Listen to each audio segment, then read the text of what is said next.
नमस्ते दोस्तों। आज लेकर आई हूँ मैं आपके लिए मालती जोशी जी की कहानी सपने।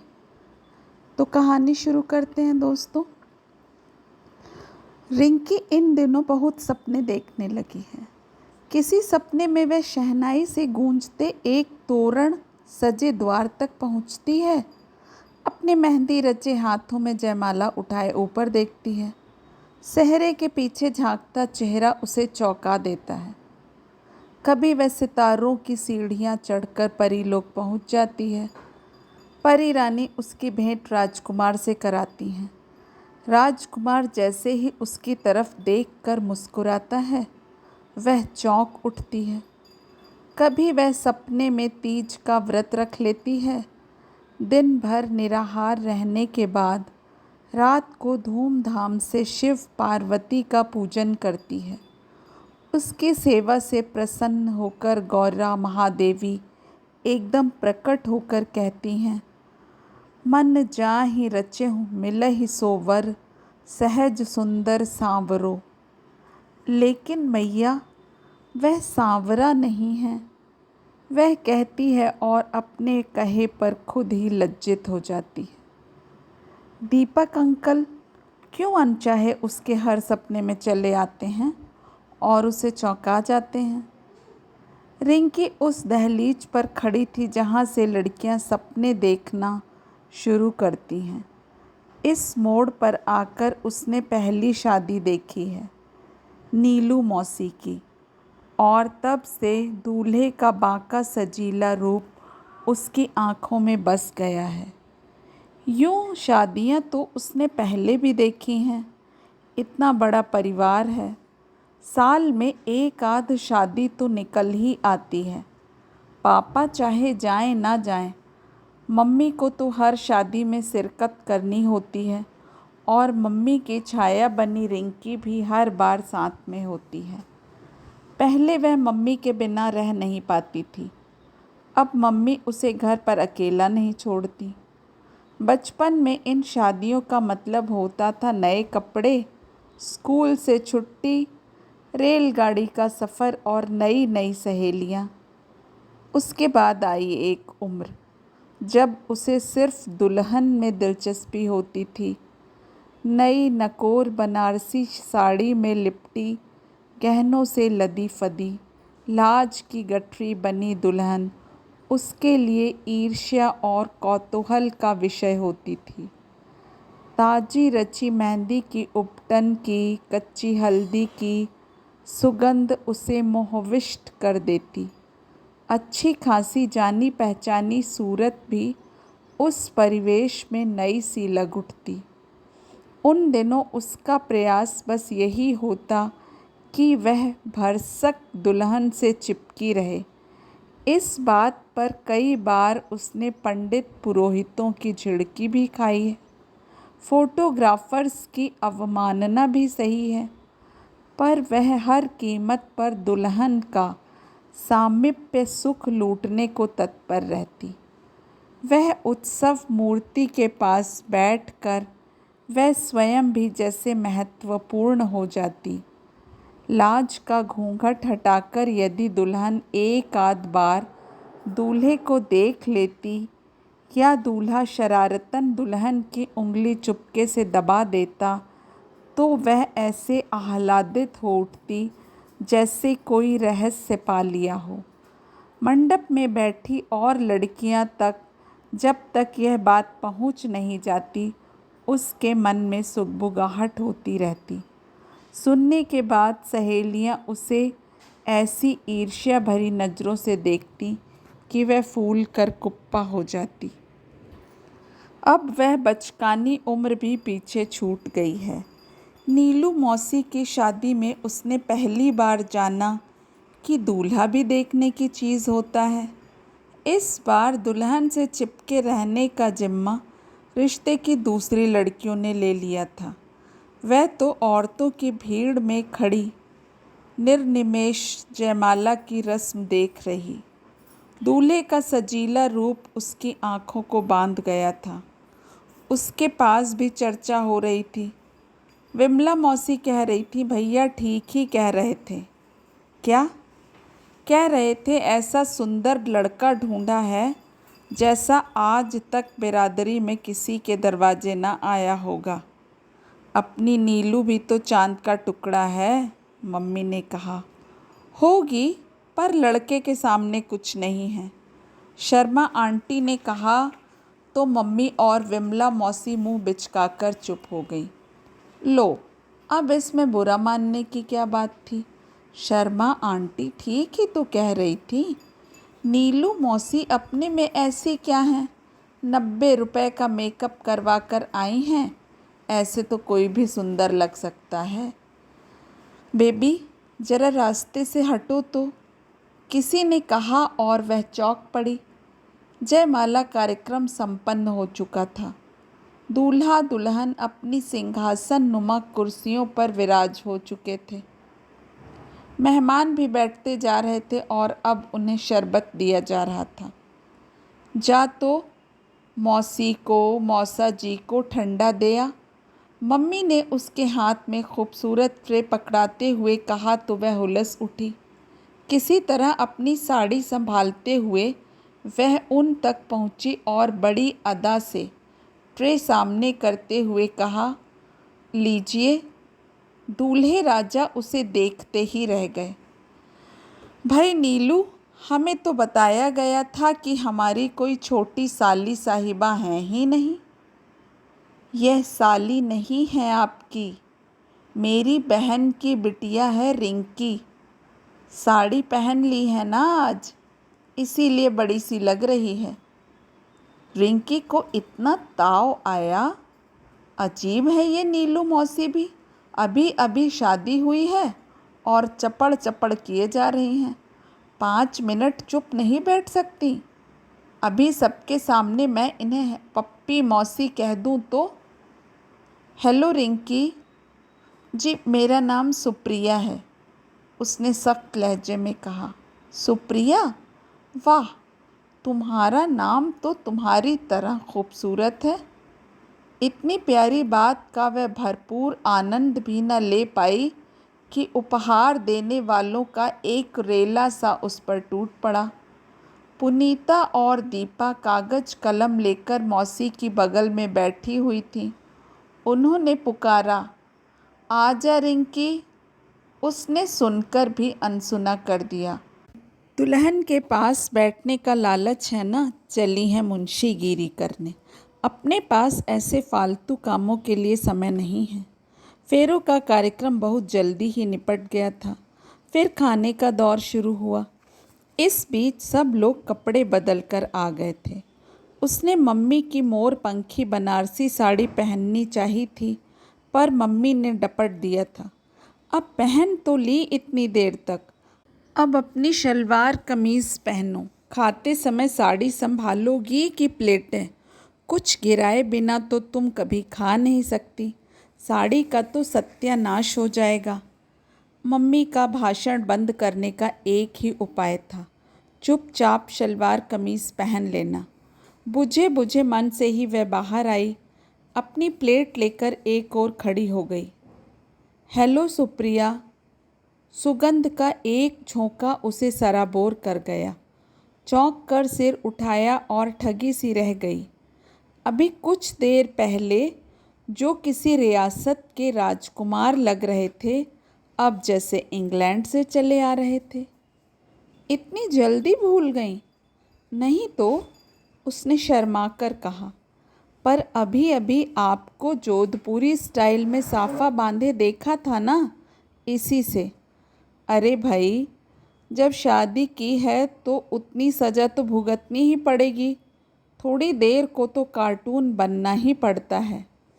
नहीं, उसने शर्मीले अंदाज से कहा, बल्कि मुझे तो आप उस ड्रेस में ज़्यादा अच्छे लग रहे थे, एकदम राजकुमार हो जैसे। सच? उन्होंने आंखें नचाकर कहा। तब तो मुझे बड़ा अफसोस हो रहा है कि राजकुमार बनने का यह मौका बार बार नहीं आएगा। क्यों? सरकार बड़ी दुष्ट है ना अपनी, एक से ज़्यादा शादी नहीं करने देती। तभी उनके दोस्तों का एक हुजूम वहाँ आ गया। खूबसूरत साली से अकेले अकेले बातें कर रहे हो, हमसे नहीं मिलवाओगे? वह शर्मा कर वहाँ से खिसक गई, पर उसने देख लिया कि रेखा, पुनीता, दीपा, अनु उसे सब घूरे जा रही हैं। ईर्ष्या से जल मरी होंगी सब की सब। दूल्हे राजा के साथ इतनी देर तक बातें करने का सौभाग्य हर किसी को नसीब थोड़े ही होता है। दूसरे दिन विदा के समय जब लोग टप्पर टप्पर रोए जा रहे थे, रिंकी हैरान थी। औरों का तो ठीक है, पर नीलू मौसी को क्या हुआ? इतना राजकुंवर सा दूल्हा पाकर भी भला कोई रोता है?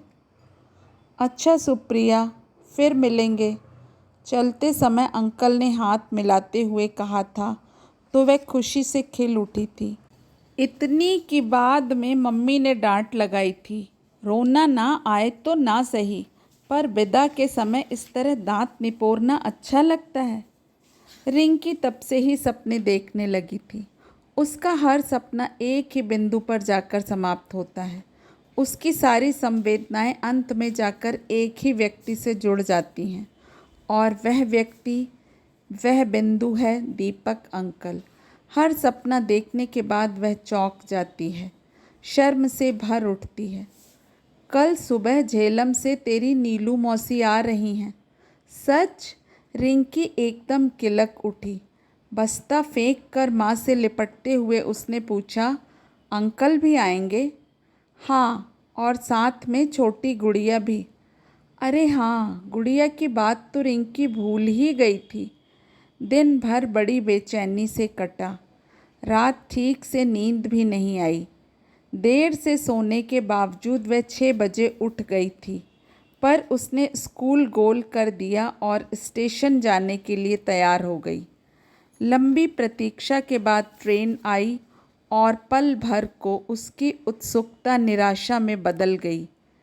वह लेने आई थी किसी सजीले बांके राजकुमार को, पर ट्रेन से जो उतरा था वह तो एक दुनियादार किस्म का साधारण सा आदमी था। अंकल कैसे लगने लगे हैं ना मम्मी? मौका मिलते ही उसने फुसफुसा कर कह दिया। कैसे क्या, अच्छे तो हैं। 22 घंटे का सफ़र तय करके आ रहे हैं बेचारे। उससे क्या फ़र्क पड़ता है, रिंकी ने सोचा। थकी मांदी तो नीलू मौसी भी हैं, पर वह ताजे गुलाब की सी खिली क्यों लग रही हैं? अंकल के चेहरे पर जो एक कशिश थी, वह कहाँ चली गई? या कि यह बात कभी थी ही नहीं, मात्र मेरा भ्रम था।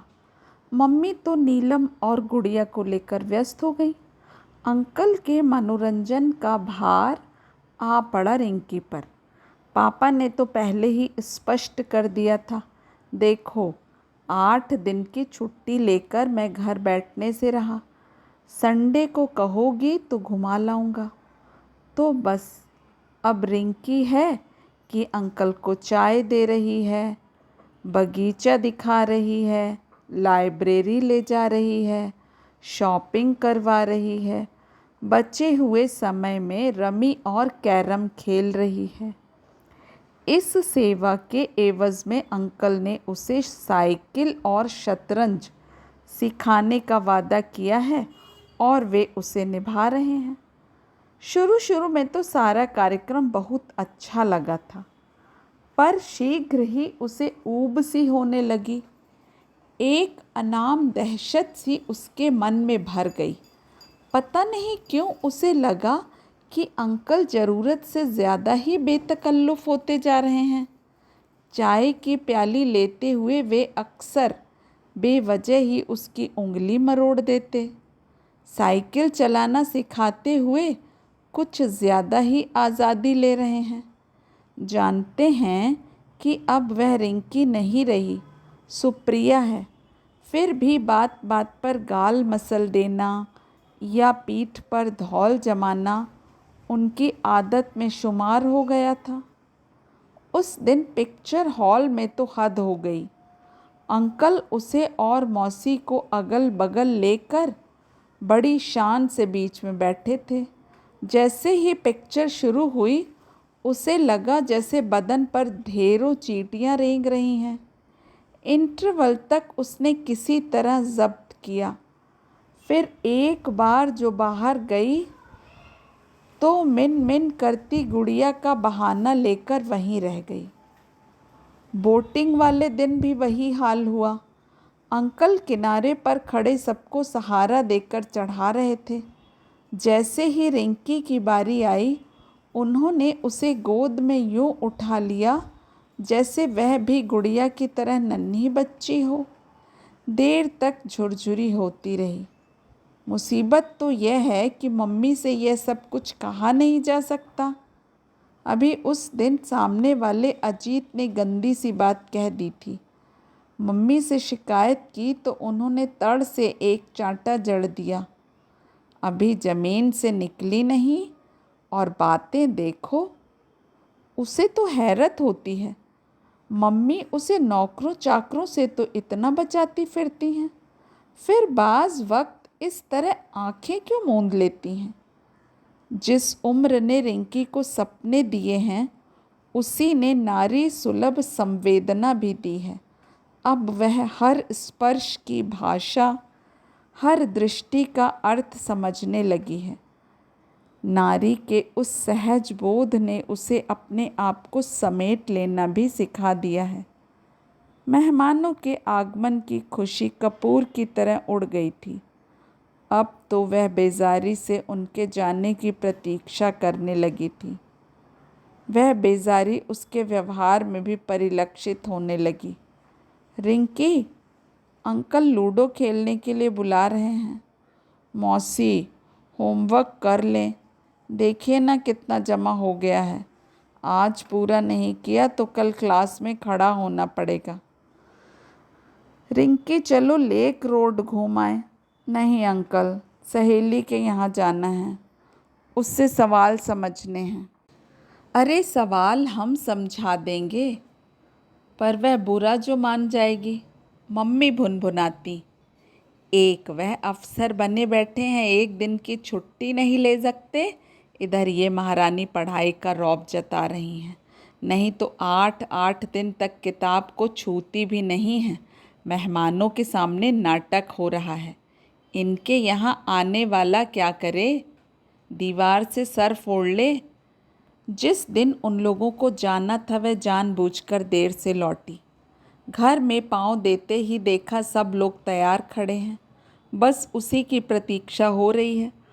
मम्मी ने आते ही उसे हाड़े हाथों लिया। कहाँ रह गई थी, पता नहीं था मौसी लोग आज जा रहे हैं। मन में ही उसने सोचा, पता था तभी तो कुमुद के यहाँ रुक गई थी, एक कॉपी लेनी थी। इतनी ज़रूरी थी वह कॉपी, कल नहीं ले सकती थी। बेचारा दीपक तब से 10 बार पूछ चुका है। वह मन ही मन भुनभुनाई, मेरी बला से 1000 बार कहा है स्कूल से सीधे घर आया करो। गाड़ी राइट टाइम ना होती तो पता नहीं मम्मी का भाषण और कितनी देर तक चलता, पर उतना समय ही नहीं था। रिंकी मुश्किल से यूनिफॉर्म बदल पाई। बस स्टेशन पर वह गुमसुम बनी रही। जिस उमंग से वह इन लोगों को लिवाने आई थी वह कहीं खो गई थी। मम्मी ने सोचा कि मौसी लोगों के जाने की वजह से वह उदास हो गई है। मौसी ने समझा सबके सामने डांट खाने से वह आहत हुई है। उन्होंने कहा भी, दीदी अब बिटिया बड़ी हो गई है, उसे यूँ बार बार झिड़का मत करो, अच्छा नहीं लगता। मैडम, छुट्टियों में आपको आना है हमारे यहाँ, अंकल ने उसकी चोटी खींचते हुए कहा। वह एक बार फिर मन ही मन भुनभुनाई, जाएगी मेरी जूती। ट्रेन आकर चली जाती है, एक दुस्वप्न बीत गया हो जैसे। सपने रिंकी को अब भी आते हैं। कभी वह निर्जन सड़क पर बस्ता लटकाए जा रही होती है कि पीछे से कोई घोड़ा दौड़ाते हुए आता है, उसे ज़बरदस्ती घोड़े पर बिठाकर उड़नछू हो जाता है।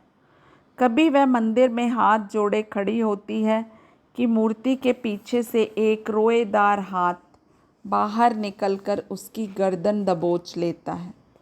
वह छत पर नीम की ठंडी छाँव में सोई होती है कि पेड़ से कोई टप से कूदता है और उस पर चढ़ बैठता है। नदी के शांत जल में पैर डाले वह सन्नाटे को पीती होती है कि एक मगरमच्छ झपट्टा मारकर उसका पाँव पकड़ लेता है। उसकी चीख पुकार सन्नाटे में अनसुनी रह जाती है और वह पानी में धंसती चली जाती है और हर बार वह चेहरा अंकल का होता है। तो मित्रों, कहानी सपने आपको कैसी लगी? एक बार कमेंट बॉक्स में कमेंट करके ज़रूर अपनी राय दीजिएगा। इसी के साथ मैं आपसे इजाज़त चाहती हूँ। नमस्कार।